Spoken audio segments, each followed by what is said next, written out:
Well, everybody. Happy Thursday. Welcome to the lounge. Let me take this down.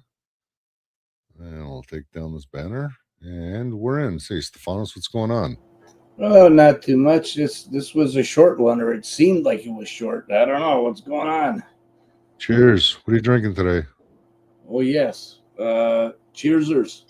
Wait, are we going this way? This way. This way. It's another Hashem highlight reel. That's all I gotta say.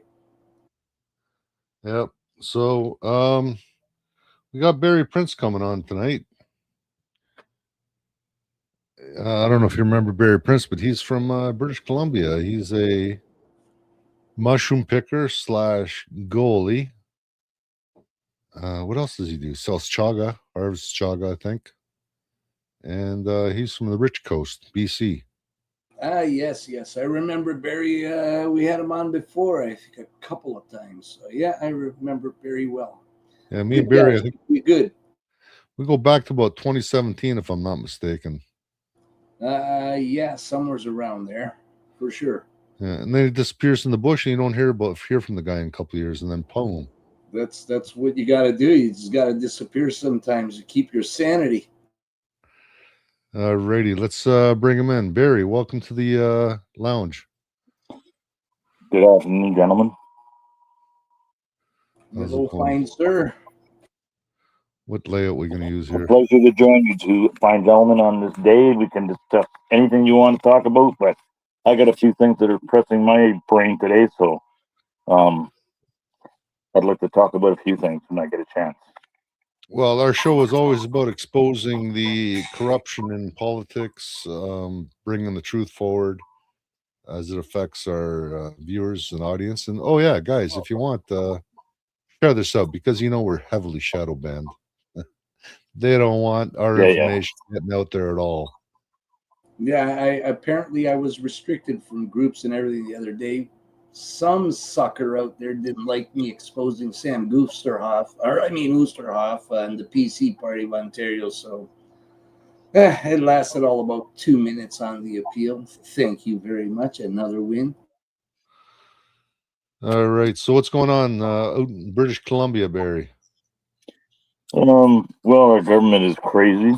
Our government's right out of control, but it's just a reflection of what's going on in the whole country right now. Evie is the worst premier that we could ever have in existence. What they're doing right now with the natives alone is enough to drive me crazy. They've given the whole city of Vancouver, basically Burnaby's, North Vancouver, South Vancouver, Surrey, all to one Indian band. A band that has 2,300 members in it now owns all the land around Vancouver. Isn't that cool? So what is going on in our world? Is it the Cowichan case? Is that the one you're talking about? Yep. Yeah. So some of you might know I'm with the Ontario Landowners Association. I'm a governor with them. We will be sitting on that appeal. Yeah, that was purely an activist ruling by an activist judge. Ignored it. It was just so bad. Anyways, we'll wait for that appeal. Who knows how many years? But because of that ruling, it literally deleted Canada. Any municipalities, any provinces, they do not exist anymore because they ignored the patent and everything else. So there's nothing. The U.S. can make legal claim to Canada. Russia can make legal claim to Canada. It even goes back to Spain. It's crazy. Why can't I make a legal claim against Canada? Well, you can claim the land too if you had treaties. Maybe we should. But the funny thing is it extinguishes the treaties too because all treaties were made with letters patent. So for them to ignore everything and rule against the crown itself, it's deleted everything, including the crown, which means we got no constitution, we have no private property rights, and Canada simply does not exist. Crazy, isn't it? Yeah, and it's going to get worse and worse and worse. You give them an inch, they take a mile, man. and we're giving inches every day. We're not standing up and talking against them. We're not speaking out. As a country, we should be screaming at the government right now for what they're doing to us. But Canadians are the most complacent, most apathetic people I've ever seen in my life, man. They're a bunch of ballless wonders. We've got a bunch of ballless men in Canada, because if anybody takes a look at what's going on in this country right now with any kind of rationale and asks themselves if it's good with them, that's what's going on. I don't know what to say to people like that. I can see what's coming. I can see where this government's taking us. I can see all the corruption. I can see everything they're doing. And it drives me nuts that Canadians won't stand up and speak against the government, period. We need to right now. More than ever before, we need to stand up and speak loud. And I hear silence from Canadians. Yeah, and Hashem, that we're hoping at least it will start around next year sometime, and then who knows how long it's going to go for, 5 years, 10 years, till there's actually a ruling. Lord only knows. And you're absolutely right, Barry. What people don't understand is the United Nations is the greatest threat to Canada and to the world. And what's going on is the United Nations cannot take over Canada because we're a sovereign nation, a sovereign people. And the problem is they need to get rid of our Constitution and private property rights. And only then and then only can they have a full takeover of Canada. And that's what we're experiencing right now. Yep. They're using the natives to do it, man. Yeah, they are using the natives. The natives think, oh, great, we're going to have all this land. Says, no, you're going to lose it too. I'm going to slightly disagree with that.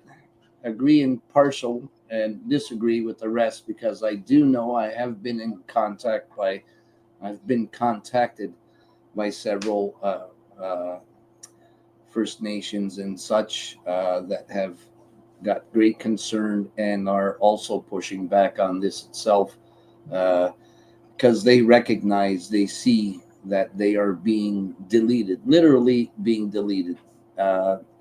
The treaties are being wiped right out.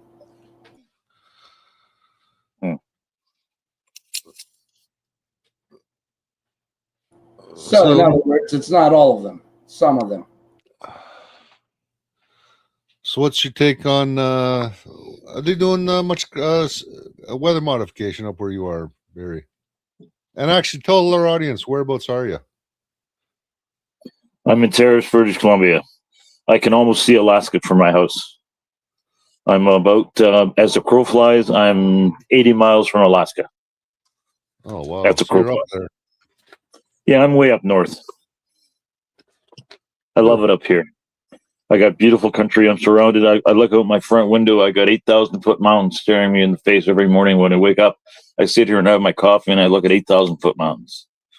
So what's the weather been doing lately? Huh?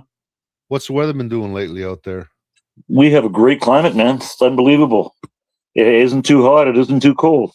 Our hottest temperature this year has been 25 degrees, and it averages around 24, 25, 26 a day right now. It's been that way for a couple of weeks, and it looks like for the next 10 days, the same kind of weather pattern is going to follow it. We've got really nice weather.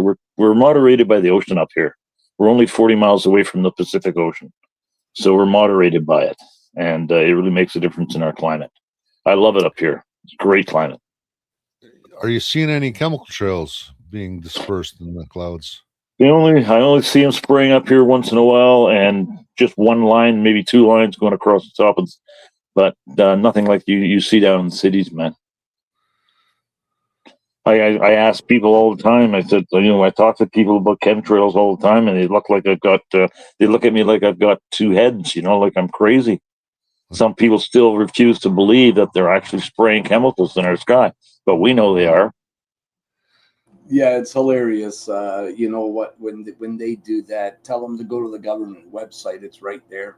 Look up the tree. It's right there. Well, you can go to the U.S. Patent Office. You can go to the U.S. Patent Office. Yeah. Type in chemtrail chemical compounds that are actually patents in place for them, and there's 3 patents in place for the compounds they're spraying in the chemicals in the sky, and they contain things like strontium, barium, potassium, iodide, mercury. Stuff. I mean, like The list, Yeah, yeah. there's 32 chemicals, and some of them I can't even pronounce. And they're spraying them in the sky, and they're coming down and getting to our lungs. Yeah, and to food. strontium, barium. They're finding these chemicals. They actually are small enough that they actually penetrate and go into the brains of the people below. And they've found all that stuff. There's coal fly ash also. There's all sorts of stuff, aluminum. And again, I believe Canada and Ontario in specific is the highest rate of Alzheimer's. And you know that's caused by aluminum. Funny thing is, just all you got to do is go to Google and type in Weather Modification Treaty Canada USA. It's all right there. And again, this is another program that's tied in the United Nations that's doing it all. And it's right on Global Affairs Canada. And this treaty was signed in 1975, if I'm not mistaken. So, have you ever looked into what aluminum in the atmosphere that hits the ground does to the roots of trees? Oh, funny you said that. I'll add something really quick, and we'll let Barry on it because he's the expert in that department. You know, there was I think it was called the Farmers Defense Association made a presentation to the United Nations, and that's where I discovered it's not only in the air that they're spraying, they are also spraying on the ocean liners that are going out in the ocean. This is why this is creating blooms. And remember, they're finding these millions of dead fish washing up on the shorelines and stuff. That is exactly from those blooms that's created from the spraying, and they warned against that, and it also kills the trees. Remember, a few years back they were having these mass tree kills, and then you'll see all these trees and there's no bark left on them and all this stuff. That's all from the aluminum in the spray. Yep. Oh, Barry's back. Okay, go ahead, take it away, Sorry, man. Barry. I hit the wrong phone. I hit the wrong button on my phone. I'm trying to turn up the volume and I can't figure out how to do it, so I'll leave it alone because I'm having a hard time hearing you guys. But you're talking about aluminum and the effect it has on our biosphere. Yep. Why do you think forest fires are burning so hot and so out of control the way they've been burning in the last 10 years? What do you think that's from? Apparently, From the chemicals they're spraying in our atmosphere that are settling into the trees. They're all accelerants. Everything they're using as whatever modification. If you look at the list of chemicals, you'll see that most of them are accelerants. So we're spraying the forest with accelerants. Why are we having bigger fires? Well, duh. Doesn't take a rocket scientist to figure it out. Is that kind of something like that aluminum phosphate, or I think that's what it was called, that burns intensity? Yeah, beryllium is an accelerant. Strontium is an accelerant. They use aluminum oxide. I should pull up the list. I've got the list on my laptop. I've got the list of the chemicals that are actually under a patent, a U.S. patent for weather modification. And there's 32 chemicals that they're using in the atmosphere, and some of them I can't even pronounce. And why are we spraying chemicals in our atmosphere? I mean, it doesn't take a rocket scientist to figure out we got this thing called gravity on the Earth, and the gravity is going to pull all these. They're all metal-based contaminants. They're all metal-based particulates. They're spraying in the atmosphere. That they're going to pull all into the Earth. It's going to get into our food chain. It's going to get into our animals. It's going to be everywhere. And it's been doing it. They've been doing it for years. And why are we putting up with it? Why are we allowing to spray us like rats? I ask myself that. I ask people that every day. I look up in the sky. What do you think that trail is going across the sky? Well, that's just jet. No, it's not exhaust fume. It's any jet fumes will dissipate in 15 seconds. Anything that's longer than that is a chemical. And people just don't get it. I'm kind of giggling. I'm kind of giggling here because you say about telling people to look up in the sky, and it takes me back to when I was doing my legal studies. I was talking to a bunch of ladies that were also doing the course, and I started telling them about this stuff, and they were all looking at me funny and everything. And then one of them, I think it was about a week later, we went out and had a bite to eat after class was over and stuff. And they were like, I hate you. And I'm like, what do you mean? Why do you hate me?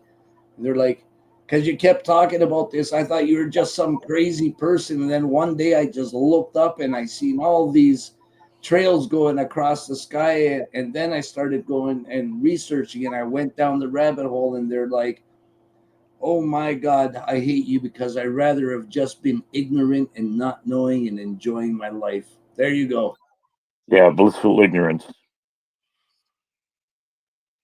It's what can I say? Why do you think they call us?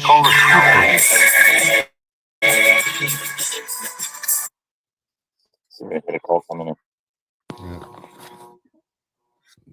You gonna take the call live on the show? No, sorry, man. I just had a call come in and had to hang up on it. It could be That's dangerous. actually a buddy. That's actually a buddy that's I'm going to be talking to about cancer cures tonight because he's dealing with cancer and he wants to know all the naturals and everything that I tell people to use to kill cancer. There's so many things we can do to kill cancer. Cancer is so easy to kill in the body. It's unbelievable. It's unbelievable how easy it is to kill cancer. And people just don't want to listen. But I know lots of ways to kill it, and I'm going to share some of those ideas with him tonight. Well, why don't you share those ideas with us tonight? Well, I mean, what do you want to? I mean, do you want me to get into a cancer rant? I can get into a cancer rant. I mean, I don't want to start ranting. I don't want to start ranting. But there's so many different ways to kill cancer. We'll get into anything you want to get into. It's the show is about you tonight, so just let her fly. Whatever you want to go with. Well, for one, all a person has to do to kill cancer in the human body is to raise your alkaline levels to 7.9 or 8.2 and maintain that level for 3 weeks, and all the cancers in your body will die, with the exception of two that they have found out that doesn't work on. But raising your alkaline levels in your body, cancer cannot live in an alkaline environment. It dies when it's exposed to alkalinity. So you want to bring your alkaline levels up in your body to 7.9 or 8.2, maintain that for 3 weeks, and then go get a cancer count done, and it'll blow your mind how many cancer cells have died. That's one way of killing it. Vitamin C, massive dosages. I mean, people take your vitamin C and eat thousands and thousands of milligrams. It can't kill you. You cannot overdose on vitamin C, but it kills cancer. Oxygen kills cancer. I mean, there's so many different ways to beat cancer, and I've helped many, many people. Chaga is number one. Chaga works so good on cancer, it's incredible. It is the number one antioxidant plant on the planet right now. Nothing carries more antioxidant properties than chaga mushroom. And I drink it every day. My body is really healthy. I don't have any physical problems. I'm 71 and I'm still going hard, but I drink my chaga. Yeah, there's a hunk of it right there. That's what it looks like off the tree, guys. And it is the best medicine you can make in the world. You make tea with that. You can make a tincture. You can do it. I do a hot water extraction. Oops, did I lose you? So what do you do with the chunk of chaga? I was just going to ask that, Ed. Good question. How do you brew it? Barry? Oh, it must be cold up where he is. Looks like he froze. Or someone's calling him. I think he's frozen. Yeah. Anyways, the way I do is I'll take a big chunk of that. I'll put it in a tea towel and I'll pound the shit out of it because it's hard as a rock. Break it up, and then I'll put it in a food processor / silver bullet, and I'll pulverize it into a fine dust. And then I'll boil clean water. Sorry, I won't boil clean water. I'll bring it up to about 160, 170 degrees Fahrenheit. And then I'll turn the stove right down. And a golf ball size, or a little bit bigger than a golf ball size, is good for like a gallon. And I do the same thing, but I do what they call a low heat extraction. I put my chaga in a big stainless steel pot.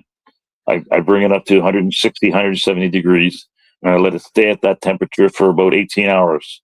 Then I take it out. I've got a screen that brings all the chaga out, and I put it in my freezer. And I flash freeze it for about an hour, hour and a half, and then I put it back inside the pot. And I'll do another 18 hours. I flash freeze it halfway through because that opens up spores in the chaga that the heat doesn't open up. You shock it, and it opens up all the spores inside that aren't opening up. You put it back in your pot, and you do 18 more hours, and I produce an incredible, incredible drink. People love it. People drinking this. My buddy down at West Point Rentals, he's my biggest advertiser because he had a lump on the side of his face. He had a lump on his throat, and he started chaga. And in 3 weeks, the lumps were gone. 3 weeks. It took all the lumps off his body. So he's my biggest. He's telling everybody. I get so much customers off him. I'm selling about 4 cases a month. I sell now of chaga. So how do you find chaga? Is it readily available in stores, or is this something you just go out to the woods to find? Is there You can buy it. that's like it? You can buy it off the internet, but you got to make sure you know the source of the chaga. You want chaga that comes from Siberia, or Northern Ontario produces really good chaga, or Northern British Columbia produces really good chaga. So you got to know where your chaga is coming from, because you can get chaga from some places in the world and it's shit. It's not worth a damn. So you got to ask, and you got to investigate where it's coming from. But if you get the best place to get chaga from is Siberia. Siberia is the #1 producer of chaga for nutrients contents in the world today. They produce the best chaga. So the stuff that comes from Yukon and Northwest Territories doesn't work? Oh, no, that's good. It's good too. I'm just saying, Northern Ontario is really good chaga. Northern Quebec is really good chaga. Northern BC is really good chaga. So, is there anything you have to be aware of? Is there anything that mimics chaga that's not chaga? Like when Ed held his chunk up, to me, it looks like a burnt piece of wood kind of thing. That was a nice piece of chaga he showed us, man. That's a really, really nice piece. So the chaga on the outside, it's going to be black like this. And then on the inside, it's got like a golden brown color to it, or almost yellow. It's like a dark yellow. Is the whole thing like hard, like really hard? Is it like, do you have to take the black off, and do you just Oh, you keep the black is an important part of the chaga. You don't separate them. Yeah, I like to blend the a little bit of black with the yellow, so you get in the whole thing. Yeah. Now, it's very important that you don't go over 180 degrees Fahrenheit when you're steeping this. So important. So keep it 160 to 170 if you can. Yeah, for 8 I use a laser. I use a laser thermometer, and I monitor it all the time. So what happens, Ed, if it goes over? What did you say? 180? Yeah, you start killing the good nutrients. Start to break down. Because if you boiled it, you destroy all the nutrients in the chaga. So you never let it boil. So it's kind of pointless. But anyways, I love chaga. Like I said, I'm producing about 4 cases a month right now that I'm selling as a customer base. So, and I seem to be getting more and more calls all the time. People talk about it, and they like what it's doing for their bodies. So, do you guys know about the story of how chaga became so popular in Russia? No, but I never knew about it at all, ever. This is like, I know you had mentioned it before on some previous shows, but before that, I'd never heard about it or anything. So, back at the turn of the century, last century, when the murdering communist bastards used to send dissidents up to Siberia, where it's cold as hell, they were basically without any supplies. They basically lived on what they could harvest out of the bush. Now, instead of coffee, somebody figured out, oh, you can make a pretty reasonable tea out of chaga. And they started drinking it on a daily basis. And then, as it turned out, if people were getting old, living there for years and years and years, but nobody had cancer. Yeah. They thought that was odd. And the only distinguishing fact was the fact that they were brewing tea out of chaga, and they were drinking this daily. So you get all these guys that are looking older than Barry, in great health, no cancer, kind of scratching their head going, what's going on here? Do I look that old, Ed? I mean, I'm 71. Do I look that old? Shit. That's exactly what I was going to ask him. I don't Yeah. know what you're talking about, Ed. He looks maybe about 56, 57. Yeah, thanks, Ed. Thanks, Hey. Steven. Barry, I haven't seen you, what, 4 or 5 years? You've aged a lot. Well, that happens when you get old, Ed. Well, why age? Just say no.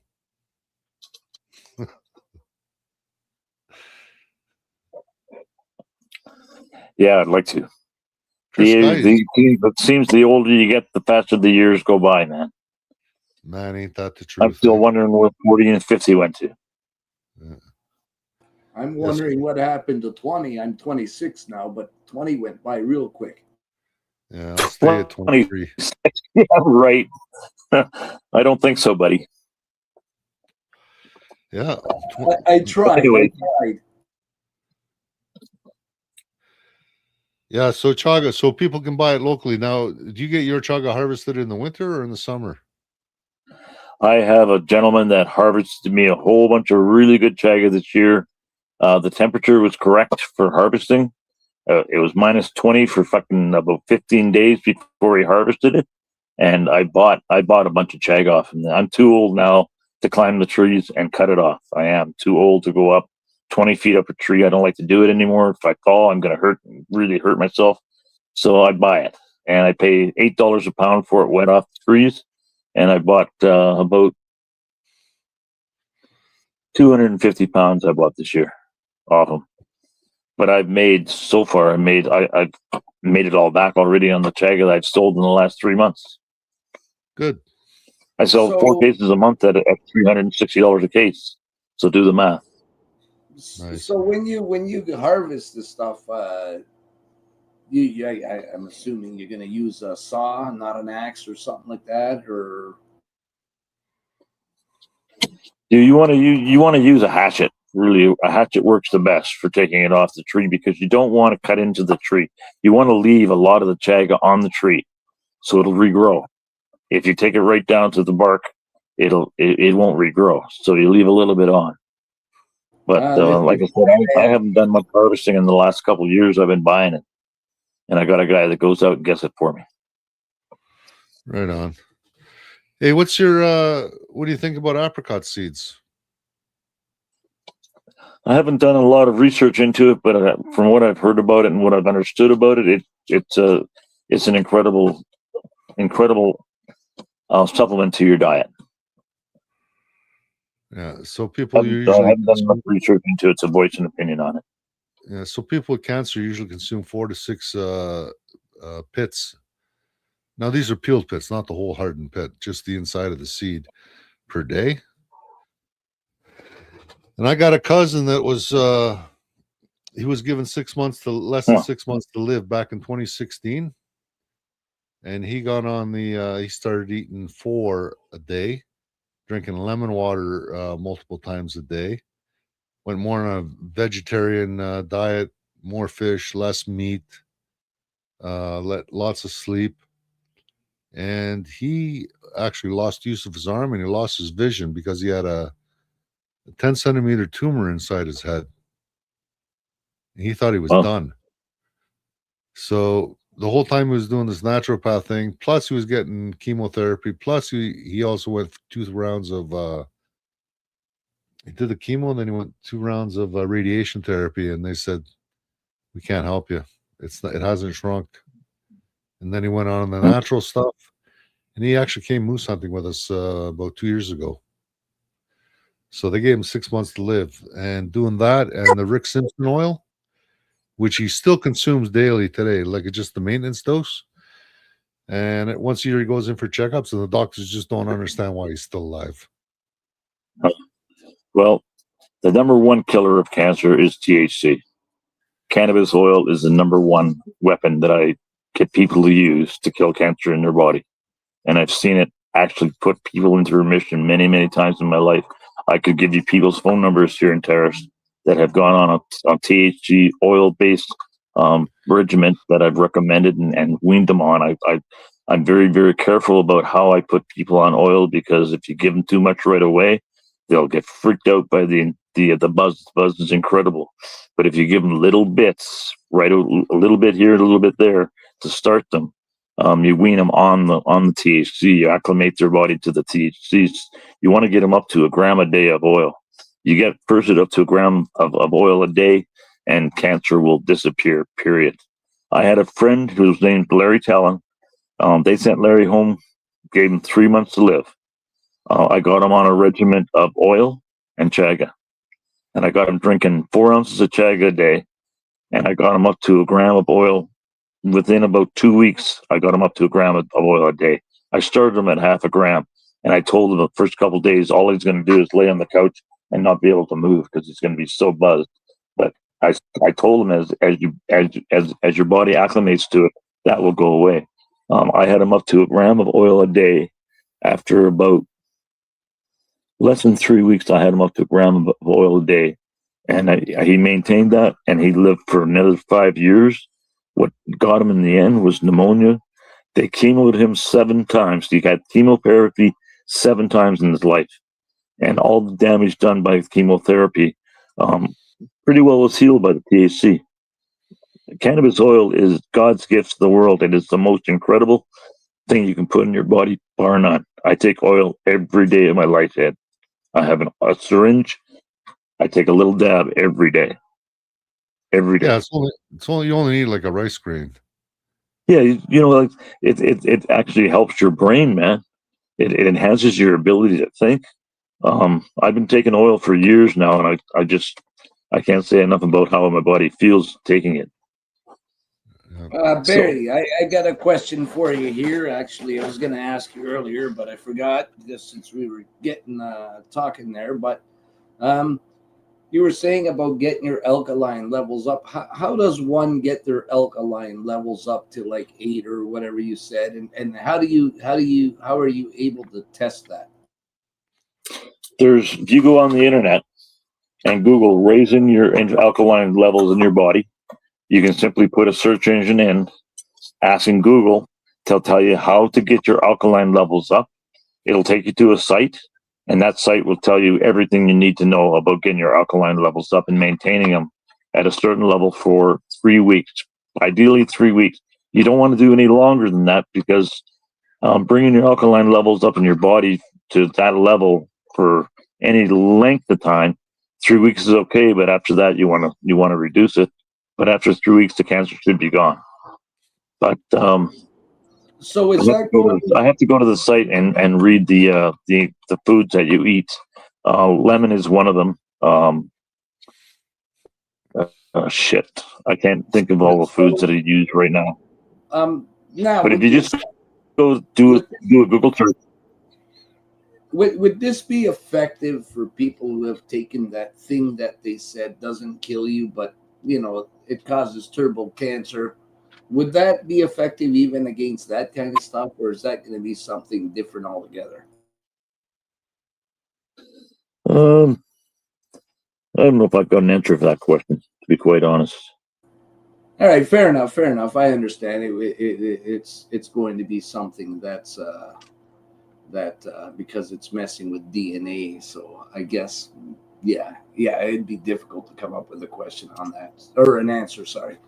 Okay, go ahead. Go on with what you were saying. Well, talking about THC, man, and what cannabis oil does for the human body. I really, really good friend with Dr. David Allen. He is probably the leading researcher for cannabis research in the world today.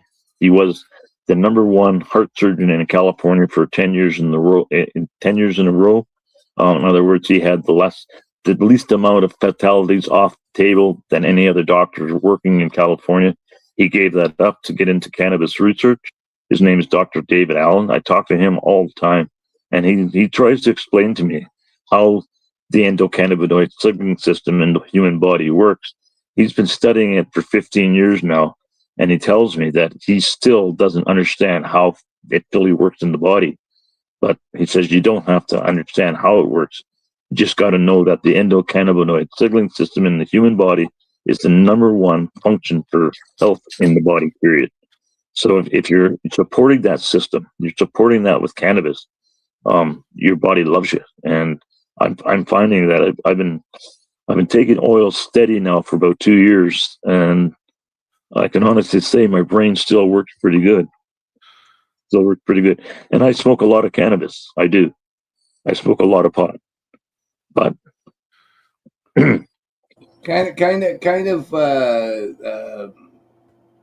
of raises what's the word I'm looking for? A curiosity of why it was banned for so many years, and now they've kind of eased up on it, but really they criminalized it more, just in a sneaky way. But this is it can definitely make somebody understand why they're only letting you do 4 plants, why before the new laws were created, there was no limit on seeds, and now they put a limit on you can only have 40 seeds. Now, if you got more than that, you're going to get charged criminally.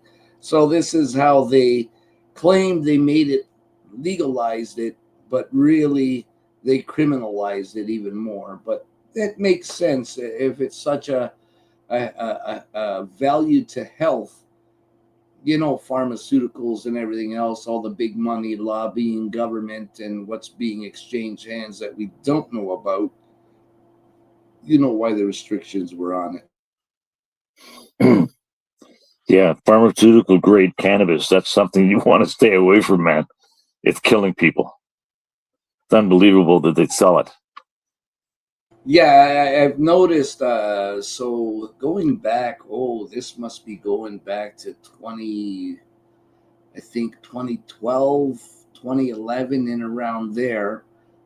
This genetically modified government garbage that they sell at the cannabis shops, especially in the U.S., is when it was first discovered, but it was causing a disease, something like a flu-like symptoms and everything, and it would also cause excruciating pain throughout your whole body. And this is what people who were smoking the government weed was getting from it. They were contracting this disease, and the only cure for it was you literally had to go in the shower and let freezing cold water run over your body for like 15 minutes to make the pain subside. But I don't know if it was permanent that this happened or whatever, but that was a direct result. They had some studies from the hospital and everything that was coming from government weed at the cannabis shops. So yeah, look out. It's all genetically modified. And don't forget, they have to irradiate it to kill off any bugs or anything or bacteria that might be on it also.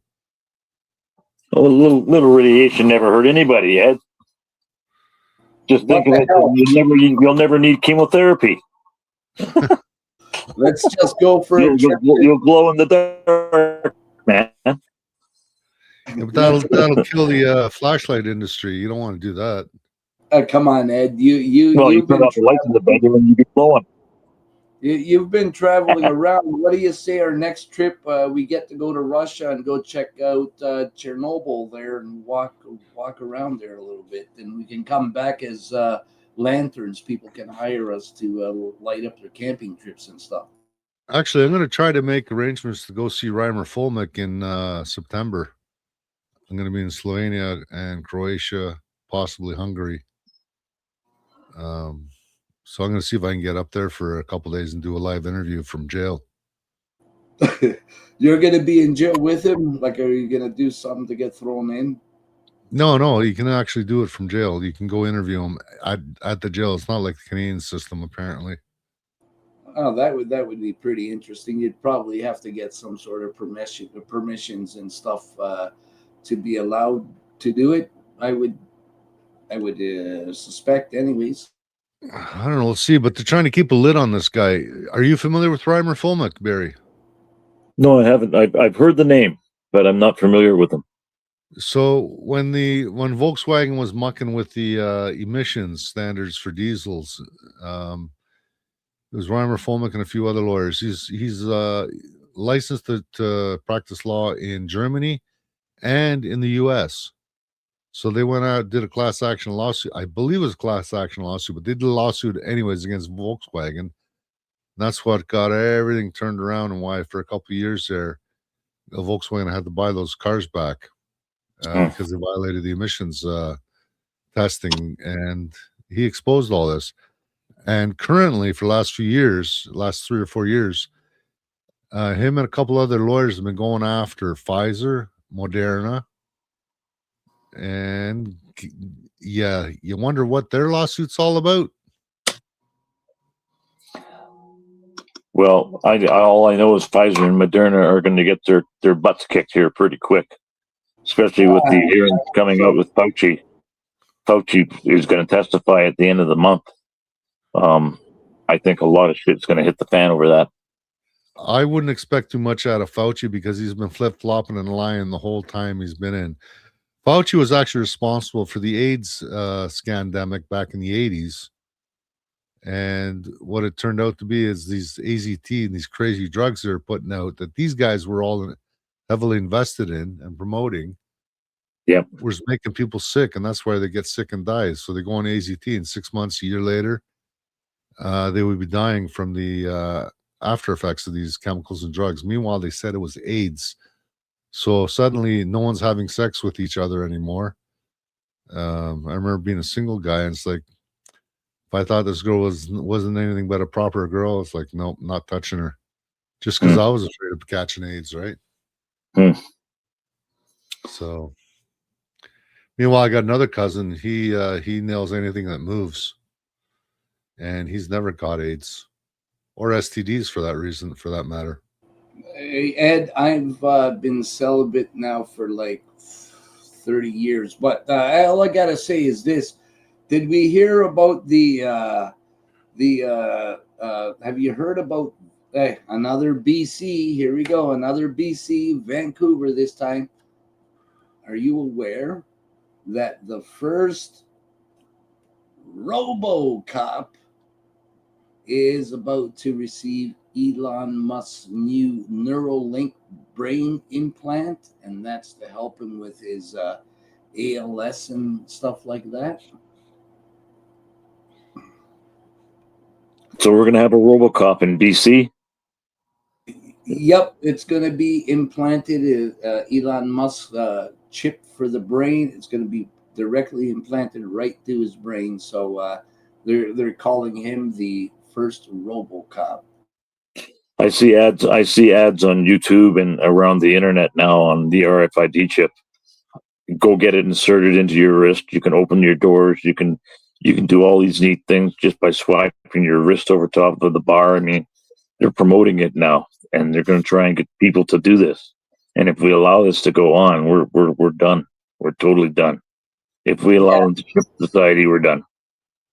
Yeah, I when was it? What year was it? It was a few years ago or so that they started promoting this RFID chip being implanted, and all these sheep from Canada and stuff were running around with saying on how great it is, and you see them using. They would scan their wrist, and they would go into the house and unlock their doors.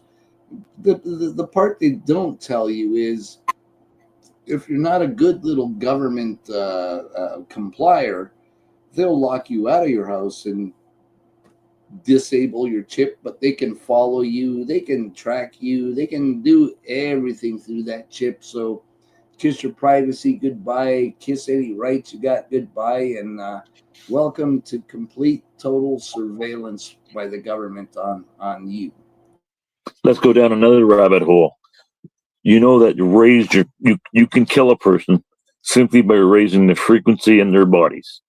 You can make a person drop dead. Who's to say that they're not inserting a little chip inside the chip that will respond to a radio frequency that is targeted in your direction? Because they can do phased array programming now, where they can point a beam at you and raise your frequency in your body via your RFID chip. Make your brain boil. You drop dead. They turn it off. There's no trace. There's absolutely no way to determine what killed that person. Who's to say they're not going to mass exterminate us using the RFID chip? Because they know that. They talk about bringing the population down to the Earth to 500 million. So how are they going to get rid of 6.5 or 7.5 billion people?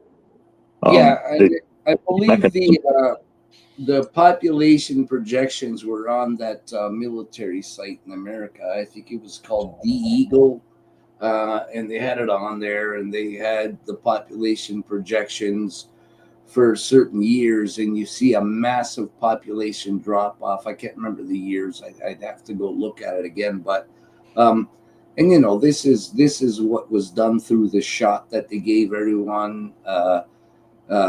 When they were in testing for that, 100% of the test subjects all passed away within a year. And so they were saying at the end of it, between 1 and 5 years, whoever would get it would pass away eventually. So, and we're seeing all this turbo cancers. We're seeing all these so-called sudden deaths when we never had them before. So, but the problem is with the blind sheep, they follow no matter what. They'll refuse to even believe or even read or look at the reports of the studies. So when they say there was no testing done on this, that's bullshit. There was plenty of testing, and they were well aware of what was going on. And they started messing with mRNA vaccines in 82, I believe it was. I have a friend who is high up in the pharmaceutical business, and they let me know that the testing has been going on since way back. And the funny thing is, mRNA vaccines work beautifully, they said, for like the first month. But then after that, something horribly goes wrong, and it's something they cannot fix. They cannot find the problem, none of this. So to me, when I'm getting from an insider telling me this information, and then I look at what happened during all of this time period, this time frame, and what was going on, and what's happening clearly today, it tells me that it was used, and the population around the world, not just a few people, but the population around the world were subjected to an experiment as a test. And all the information they have gathered from all the deaths and everything throughout the world, they just made themselves a huge database to try to find out what that problem is, because they could never figure out why it would suddenly be rejected and everything would go wrong after, like I said, after it was done. So safe and effective, eh, Barry? Huh? The jobs, they were safe and effective, eh? Well, I got my first 2, and then I got my 4th and 5th booster so far, and Bullshit. I'm feeling great. I think you're lying. You never took them. He did take it, but he took nature's boosters. Okay, that's what he failed to tell you. I've got 2 friends that regret. One has got marcaritis now. His heart is giving him all kinds of problems. He's 51 years old, and he feels like he's dying. He can hardly work anymore. He does a little bit of extreme work, and he's fucked. And he's 51 years old, and he went and got 2 jabs because his family coerced him into getting it. I told him not to get him. I said, stay away from him, Jeff. Well, he went and got him, and now he's regretting it. And I've got another guy named Gordon who's expressing discomfort now all the time. He tells me he wished he'd never gotten those jabs. I told people about it. I tried to tell people, but people are dumb. They're stupid, and they're going to follow the sheep. Yeah, they you know what really drives me crazy, and particularly about Canadians, because I'm in Canada and I don't know what the other countries are doing, so I have no choice but to pick on Canadians, and I will pick on them. Um, Not only are they compliers and like to bend over and ask the government to stick it in a little deeper, but they cannot recognize the fact. This is what kills me. Nobody can do their own thinking when government is running massive propaganda campaigns, and they're turning family against family and friends, and just turning the population in general against each other to force and pressure somebody to go get something that we already knew was no good. um, how can you not recognize or have any suspicions of your own, you know, come off? Like, how can you not have any red flags raised and to say that something's up? And look at Ed; he's all blurred out. He don't even know what he's doing anymore. What's he doing? He's cleaning his lens while we're talking. Yeah, trying He's to Now getting we us. can see it, Ed. You're crystal clear now, buddy. looks fuzzy from my side. Oh, it's fuzzy on my side too. You're not focused yet, Ed. Hmm. How come the government is allowed to put a 15-year quash on any information about the negative effects of the vaccines? And, How can they and get away? How can they get away with that?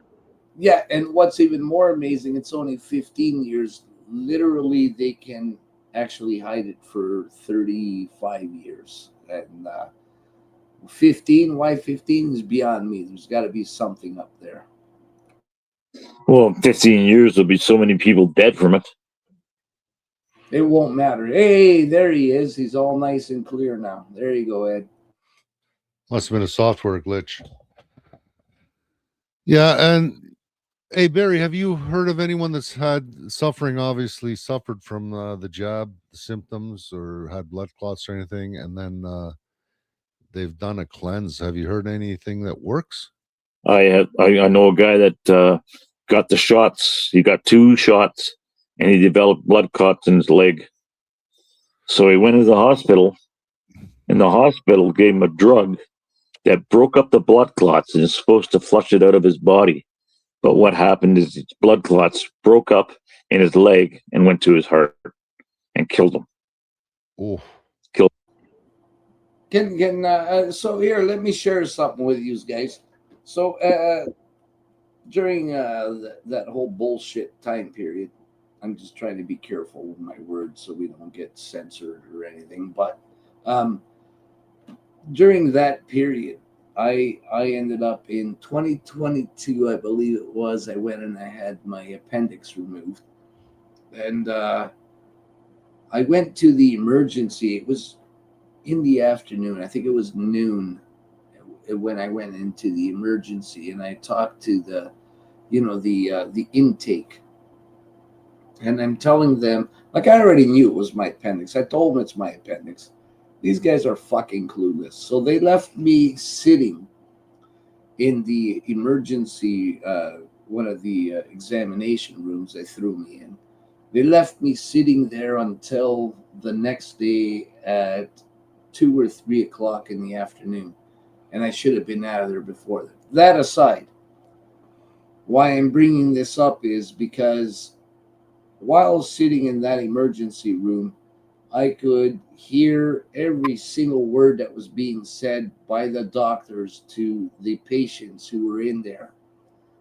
And not once, all those hours, that whole day and so much, um, couple days, I sat there and I heard the doctors say to patient after patient that they had blood clots in their legs, blood clots in their lungs, blood clots in all different areas of the body. But I did not at any point in time hear anybody be at the emergency ward and the diagnosis be for anything else aside of blood clots. And it didn't matter if it was like a 16-year-old kid or a 40-year-old guy or anything, male, female, didn't matter. It was all blood clots in their legs and lungs. That was the most common areas, all of them. Well, you look at the blood clots they're pulling out of people's bodies, man, in autopsies. It's unbelievable. Unbelievable. Clots that are, 12 inches long. And they're pulling them out of people's veins, man. And they wonder why people are dropping dead. Yeah, when my mom got sick, she was the youngest one of the women on her side of the family to die by like 10 years of anyone on her side of the family. She still had aunts alive, kicking at like 101 already. She passed away at 86. And I begged her not to take these don't take the test where they shove the swab up your nose. And I said, whatever you do, don't let them give you the COVID injection. It's a death jab. It's going to make you sick. It's going to kill you. But she said I had to take it or they wouldn't let me in the hospital. She says, no, you can always refuse. I kept telling her. And, at that time, my sister, my brother, you don't trust the doctors, you don't trust medical? Who the hell are you? What the hell do you know? You're a siding installer / roofer. What the hell do you know? What gives you the right to give this kind of bad information out? And I said, have you read the Pfizer drops that came out last month? And this was back in 2022, I believe it was. You seen any of the preliminary data? Do you wonder why they're not giving you product monographs? Do you know why it's an experimental vaccine only? Do you know the limits on liability that the drug companies have made with the government to distribute these things? So what are you talking about? It's just exactly what am I talking about? This is true, and they just dismissed me and they got mad at me. The mom passed away. She has mini strokes. She's always had low blood pressure her whole life, like her whole adult life, because she ate well, and it's just something with our side of the family, I guess. Low blood pressure, but not really low, just low. And then the first thing I asked my sister, have they done a D-dimer test? And she says, yes. Can I get the results for that? I says, why do you want to know? I says, well, it's an indication of mini strokes. I want to know what kind of numbers she's getting. Sure enough, my sister gets back to me a day later. She's looking through the medical records. Says, yeah, elevated 3 times above normal. I'm like, okay, mom's not going to be around in a year and a half. And sure enough, she passed away within about a year and a half. My sister says, how the hell did you know? I says, because this is all in the research, preliminary research that was the courts ordered the drug companies to put out. It's all documented. The problem is our media is bought and paid for by the federal government, and they're told not to release this information. Ed, it was a rare instance of this happening to this person. Yeah. Well, in 2008, when they had one person in 100,000 die from the vaccine they were using back then. Remember the first SARS-CoV scare, SARS-1? Yep. 1 death in 100,000. Now we're down to about 1 death in 600 people, and they're still pushing this damn shit. Yeah. So one death in 100,000 was enough for them to pull it, right? Yep. Yeah, so now we're at 1 in 600 and they won't pull it. The funny thing, Ed, is when my dad went in to the hospital and the doctor called me up and spoke of my dad's condition to me and everything.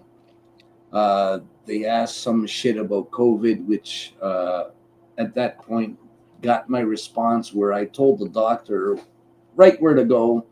And then there was no need to tell him where to go because he agreed with me 100% and didn't do any of that shit that they were trying to put in people who were coming in who were in having cardiac problems. So they didn't try to jab them up. They didn't nothing, but they did clear them up. They got him comfortable. They were doing a really good job with him. And they wouldn't, they knew who I was. They weren't about to fuck around. So, hats off to them because I actually got a doctor and actually he was my doctor. He took care of me when I was younger and went in, and he's a really good doctor. And it turns out there are the doctors out there that know better, and they are working in the hospitals here and there. And kudos. But they got to be careful though. Kudos to them, and that's why I don't say their names or anything else. or even the hospital that they were at, because they'll go hunting for them. Well, if they Hey, speak Barry. out, they're going to get the licenses taken away, and they know that. Yeah. Yeah, So they're losing yeah, paid. exactly. Absolute bullshit. Excuse my language. Oh, Barry, Murray Henderson says hi. Oh, how you doing, Murray? I don't know if you can read because you're on a phone. You probably can't read the comments. Have you made it out to Hinton at all? BC. Hinton. Hinton or Linton? I went through Hinton. I went through Hinton about a month ago. I went through it. And that town got burned down to a crisp, didn't it not? Linton. Oh, Linton, you're talking about Linton. Oh, is it Linton? Okay. Linton. Yeah, no, I haven't made it over there, but it burnt again. It burned 4 years ago, and then it burned again this year. So it did burn this year again. Well, it took out a lot of the houses that made it through the original fire. So there isn't much left of Linton anymore. It's like they want to burn them out of there. I gotta wonder if there's something underneath that town, kind of like the same thing they did in was it Charlotte, North Carolina, or something, when they redirected that tornado that storm system about a year ago, so they flooded the place out. Yeah, and then it turns out, there's some high grade minerals under there, and they want to get the people out of that area, so they send these storms up by using NEXRAD radar and redirecting it, putting energy in the atmosphere and redirecting the storms to hit a certain area. I was down there, was it last fall?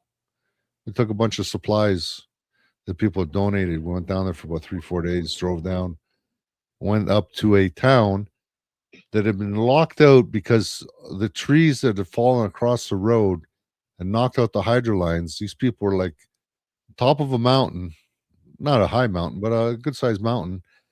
And they were locked in because the crews hadn't come in and cut the trees to clear the roads. Mudslides had to be cleared. The devastation was amazing. It was like 60, 70 miles of railway track was totally messed up. And these people were locked up at the top of this mountain, and they're running out of food, running out of supplies. They had no electricity. We got there the day after they opened the road with 2 trailerfuls of supplies, and they couldn't believe that anybody remembered they were alive and up there. So they were almost in tears when we showed up. Ed, did you leave your sidekick Radar at home for that one? He didn't get to go on that trip, but Monica brought up a good thing. What they'd done to seniors was horrific. If you recall, during all this period, and they're still carrying this out today, but not so much up in your face. It's kind of behind the scenes. So when the start of all this bullshit hit, there was a doctor out of Italy who made a YouTube video, and he was in tears crying because government of Italy had told him anybody who was coming in sick that was 50 years and older, they would automatically just overdose them on morphine and stick them aside. They wouldn't get a bed or anything. And he was in tears saying about everybody who was 50 and over, they were just being overdosed. And that is to add to the kill count that they wanted. And you'll still hear it from the Doug Ford Provincial PC Party of Ontario government here in Ontario going on, and everywhere else. I'm not going to just target Ontario, but everywhere else where they were saying that the hospitals were packed and too much of a strain on the healthcare system. What they're trying to say is that if you're 50 and older, you are a problem because you're straining our healthcare system, which isn't the look at. Wait, where is it? There it is. So they were going on about that, and this is what they were doing. They were just clearly knocking off people. If you're 50 and over, you're too old, you're a strain on the healthcare system. You had Ford fire 30,000 healthcare workers just before COVID happened in 2019. And you can see how the setup was. And the funny thing, Ed, was when I went in, they were still going on how packed and busy the hospitals were.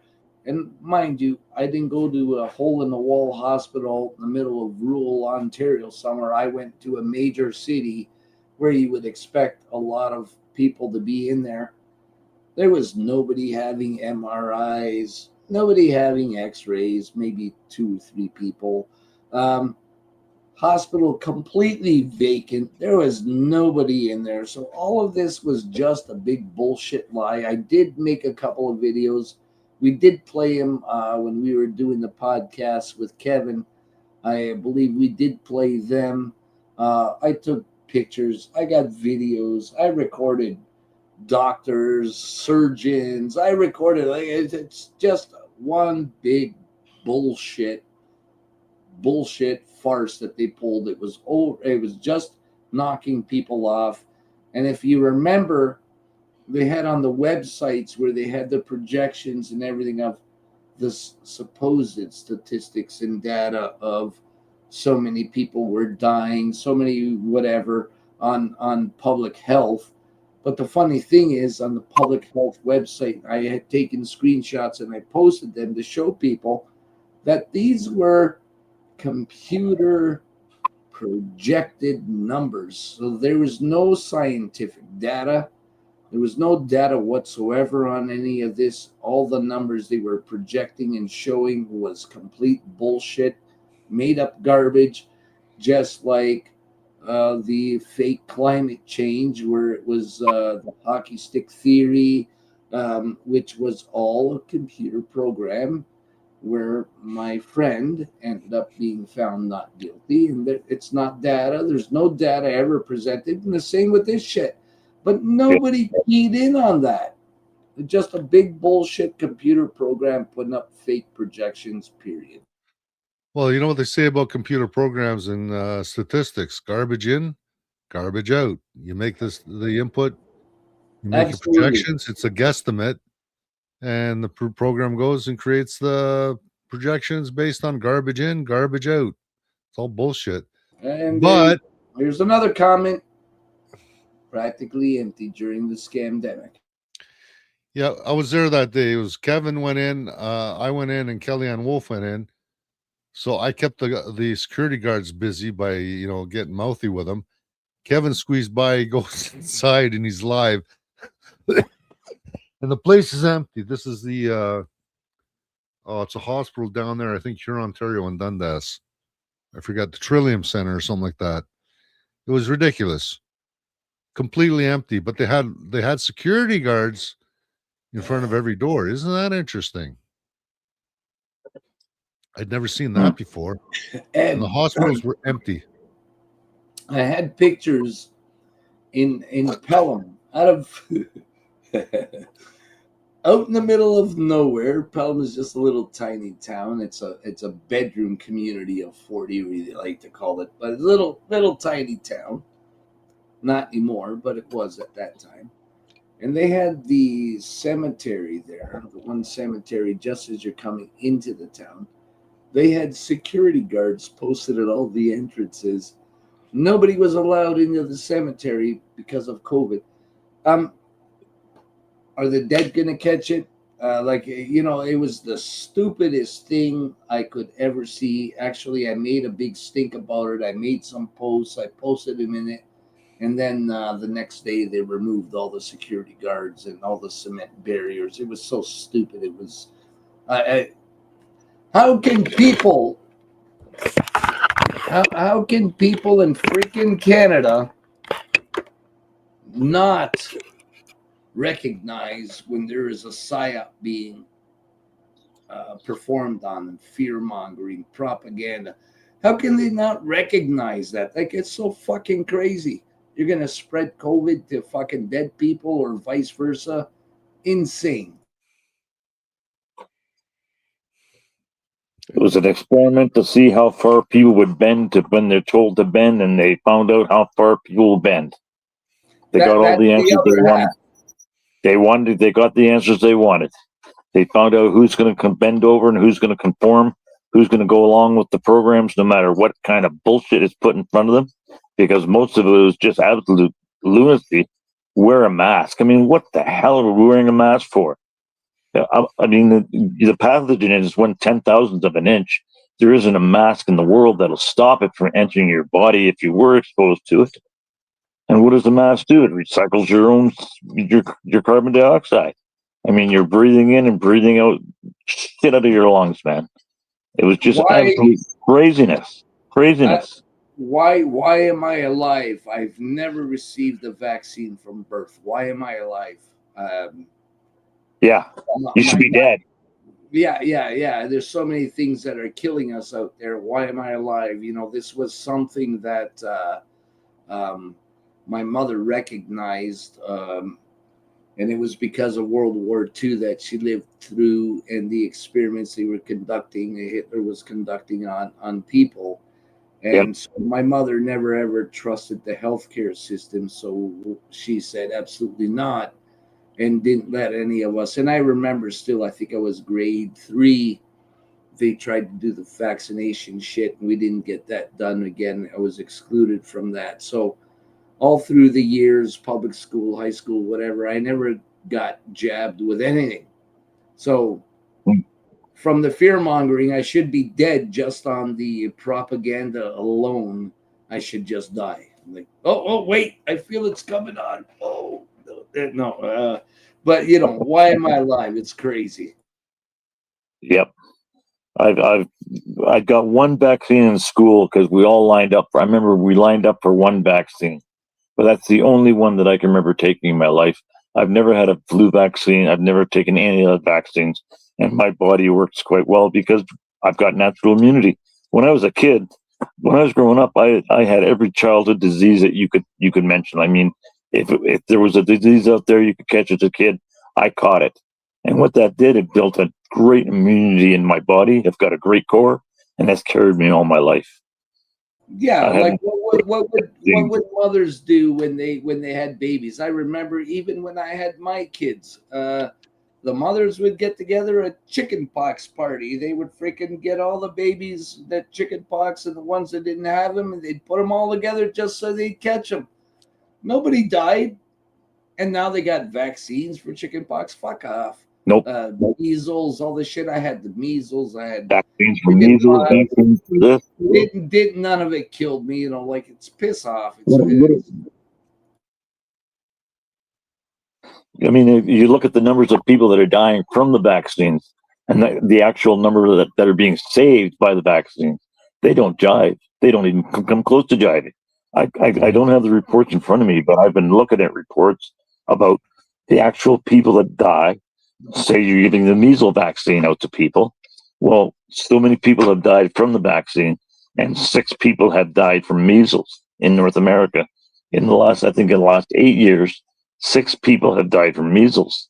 But from the vaccine, it's 200 or 300 that have died from receiving the measles vaccine. So what are we doing? What are we doing?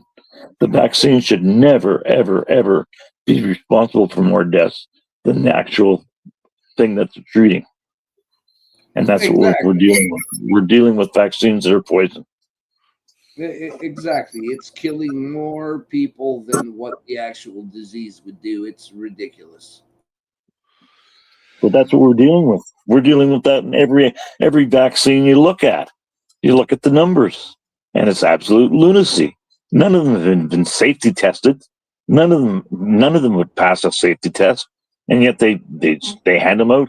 We got more vaccines for kids. I don't have the numbers in front of me, but I think it's 72 vaccines a kid gets before they're 18 years of age. So you're slaughtering your body. Yeah, I think it's 18. 72 vaccines they get by the time they're 18. Yeah, I think it's over 80 here in Ontario. And me at my age, I think I looked at my age group, I only received 8. Yeah. So when they came up with the MMR, the mumps rubella bullshit. Mumps, measles, rubella, Yeah. But they had also the HPV in there. So the thing is, all vaccines are no longer a single vaccine. They're all combined vaccines. Yeah. So, and the HPV is supposed to be for females, but when you get the MMR, it has the HPV in there, and you are injecting this in the boys, and this is supposed to be to fight off uterine cancer. They can't fucking cure cancer. How are they going to come up with a vaccine that's going to stop your uterus cancer? Like, you know, the shit that Canadians fall for in this propaganda and bullshit. I remember when that vaccine first came out in Grimsby, there was an article of a girl, not a boy, but a girl, was injected with it and immediately became a paraplegic. And there was one article I read about it, and then that was it. And now you cannot even find the article. It was a girl in Grimsby that ended up becoming a paraplegic from taking that MMR vaccine. Don't fucking give it to your kids. If you are getting pressured by a school or anything to have your child in school, get a hold of me. I'll take care of it instantly. I've helped out several people in that. Get a hold of me. You can get me on Facebook at just my name, Stefanos Karatopis. You'll find it on Facebook, or email me at stefanos.karatopis@yahoo.com. I will get all your paperwork for you, and I will get your kids exempt from all that stuff if you don't know how to do it. This is bullshit. Don't sacrifice your children for these psychopaths. So, Exactly. Barry, we try to keep the show under an hour, so we fail at this every week. If people want to buy some chaga from you, how can they get a hold of you? bbart709 at gmail.com. It's bbart709 at gmail.com. Hang on, I'm going to put a post in the chat. Email bbart, there all small letters. for BC chaga. Get in touch with me. I'll look after you. bbart 709 no bbart at gmail.com. .com. or call 250. 709. Wait, 250 area code? 250 is the area code. 631-7660. Anybody can call me anytime.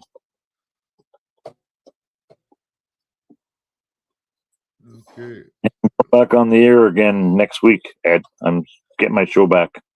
I've been off for about 6 months now, taking a bit of a break, but I'm going back on the air a week Sunday. Yeah, but don't you always go into the bush? You go picking, you disappear for 2-3 months at a time, going picking. Well, I disappeared from Morels, but I'm going to be in town for Pines. So I'm going to commit myself to doing my radio show. I'm going to be going on, not this Sunday, but the following Sunday, I'm back on the air for 2 hours on Revolution Radio. So bbart at gmail.com or call 250-631 7660. Okay, I'm going to put that up right now. I'd love to have you guys on my show one day. Hey, Barry, I'd love to. One quick question for you. Does chaga grow higher up on trees? Is it down lower on trees? Or is it on dead trees or living trees? It grows high and low. I find most of my chaga up about 15 or 20 feet up. As an average, I'd say 15 feet up is an average for chaga to be growing on birch trees. You find some done at level that you can get it without climbing, but most of it you have to climb for. Yeah, so usually what happens is the birch tree gets injured, and then the spores from the chaga attach to the birch tree, and apparently the mushroom and the mycoses or whatever they're called, yeah, they work together to keep the birch tree alive. Yep, I've heard that. So does this only occur on birch trees, or does it come on any tree? Chaga grows on alders and it grows on other trees, but it doesn't. You don't want that chaga. You want only chaga off birch trees. Birch trees are the miracle tree. for life, period. I've got birch water here, and I use it all the time. Murray Henderson says, "Hey Barry, it was better growing up in the 70s than growing old in your 70s. Laugh out loud." Well, I'm 71 now, so I've got a few years left on this planet. I haven't got as many as when I started, but I plan on sticking around for another 10 or 20 anyways. I think you're in good hands. My dad used to say, once you get older and you get into your older, become a senior, you go through your second childhood. So right now, I can see you're not going through a childhood, so you're still doing good. And once I start seeing, those signs, then we know you're all right. Well, thanks for having me in tonight, guys. It's been a pleasure. Awesome. Glad having you on. It's always a pleasure. All right, guys. Thanks for tuning in. If you found any value in this, especially the tips about cancer. Barry, we never finished conversation. Have you had any luck getting people cleared from this mRNA crapology? Have you people that got sick and then they detoxed or anything? Any type of recommendations you would make for those people that took the jab inadvertently? There is methods of detoxing the spike proteins out of your body. I haven't looked into them myself, but I've been hearing rumors on the internet about detoxifications that work on getting the spike proteins out of your body. The spike proteins are the killers that run around your different organs and screw you up. But I haven't found an actual cure. Chaga is a great detoxifier. It's one of the best detoxifiers you can put in your body, so it definitely helps. But besides that, I don't have any other advice for you. Yeah, and personally, I can speak about chaga because when I ordered this, I had right here. I had it surgically removed about probably 20 years ago. A little spot that was precancerous melanoma. It wasn't serious, but they said we got to remove this so it doesn't get bigger. Yep. And then I had the same thing occur, 2 spots on top of my head. That's when I reached out to you. I grabbed some of your chaga, and I was drinking 8 to 10 cups every day. Yep. And then the itching went away after about a week. Yep. Then after a couple of weeks, I got into the habit of drinking it all the time. Yep. And then I went to check, and you know what? No evidence of those lesions gone. Cool. And I don't know what happened to them, just gone. And I know I it's the love same hearing damn shit. stories like that, Ed. I love hearing stories like that. I hear stories like that all the time from people that are drinking my chaga. Yeah. No word of a lie. I hear it all the time. And you know the biggest problem with all this that we're talking about tonight? Big Pharma makes zero money off of this. Isn't that a beauty? Isn't that a beautiful thing? Yeah, so Rockefeller's pissed off. Ed, I've always had some chaga with me for years, but I have no idea what to do with me, so I just look at it. So I'm going to have to call you sometime. You're going to have to tell me how to step-by-step how to prep it. I'll tell you how to prep it. You pound it up into what I do is I take the piece, I break it up into like golf-size pieces so I know how much I'm using. Then I'll put it in a silver bullet and grind it to a powder. And then I'll bring the water to a boil. Bring it up about 160, 170 degrees Fahrenheit. And that's when I start stirring in the chaga. And I'll stir it every hour for about 5 minutes for a couple hours. And then I just let it simmer overnight. And then I let it cool down, and it's good for about 3-4 days. Oh, geez, you got to let it go that long? Okay. You got to let it simmer for 8 to 12 hours from what I've been told. And that's what's worked for me. Now, Barry, you like to freeze it, right? I flash freeze it halfway through my process. Yeah. I do what they call low heat extraction. And you can Google that. You can actually Google low heat extraction of chaga nutrients. I get about 85% of the nutrients in the chaga. The only way you get 100% is with an alcohol tincture. And that takes a month. So that doesn't mean you drink a beer and drink a chaga at the same time, right?